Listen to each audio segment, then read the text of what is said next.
Hello my guys, അവര് സുബൈക്കന്നെ നമ്മൾ barber shop ഇറങ്ങിയതാട്ടോ. പെരുന്നാൾക്ക് ഏറ്റവും കൂടുതൽ ഡിമാൻഡുള്ള ടീമാണല്ലോ ബാർബർമാർ. ഒന്ന് സുന്ദരക്കുട്ടപ്പനായിട്ട് വേണം ബാക്കി കാര്യങ്ങളൊക്കെ നോക്കാൻ. പെരുന്നാൾ ഉറപ്പിച്ചുകൊണ്ട് രാത്രിയിൽ അങ്ങാടിയിൽ തിരക്കും കൂടിട്ടോ. ആ കാണുന്ന നീണ്ട വരിയാട്ടോ, പോത്തിറച്ചി വാങ്ങാനുള്ള വരി. 15 പോത്തിനൊക്കെ അറുത്തു എന്നാണ് അവിടെ പറയുന്നത്. നമ്മൾ പിന്നെ അത്യാവശ്യം ബുദ്ധി കളിച്ചുകൊണ്ട് ചിക്കൻ മന്തി അത്ര പേര് ഉണ്ടാക്കുന്നത്. ആ ബേക്കിൽ നിൽക്കുന്ന കാക്കയൊക്കെ ഞപ്പളെ വരിക്കോ എന്ന് മുമ്പേക്കനെ അറിയുള്ളൂ. പെരിയിൽ നോക്കുമ്പോൾ ഇവിടെ മെഹന്തിയിൽ ചടങ്ങാണ് നടന്നുകൊടുക്കുന്നത്. ഇവളാണ് ഇതിന്റെ മുന്നിൽ കടന്നു ക്യൂട്ട്നെസ് വാരി അറിയാണ്. ഈ ചെറുക്കം വരെ അവനെ കഞ്ചും കൂടി മൈലാഞ്ചി വാരി തേച്ചു കൊടുത്തേ. അടുത്ത നമ്മൾ പടക്കം പൊട്ടിച്ച ചടങ്ങ് പോകുന്നു. ഇവനാണെങ്കിൽ ഒടുക്കത്തെ ധൈര്യം അവിടെ നിന്ന് ഇങ്ങനെ പാട്ട് ഇങ്ങനെ പാടിയനോന്. ഇജാതി ഐറ്റംസ് ഒക്കെ കത്തിച്ചാലുള്ള ധൈര്യം ഇച്ചും ചാൾസ് ഗോപരാജിനും മാത്രമേ ഉള്ളൂ എന്നാണ് പറഞ്ഞു. ഈ തിരുവിനെ അവിടെ വെച്ചിട്ടുണ്ടെങ്കിൽ ചുമരുമ്പോൾ പാടായിരുന്നു.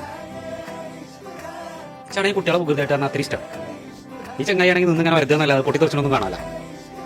അപ്പൊ ശരി, ബാക്കി പിന്നെ.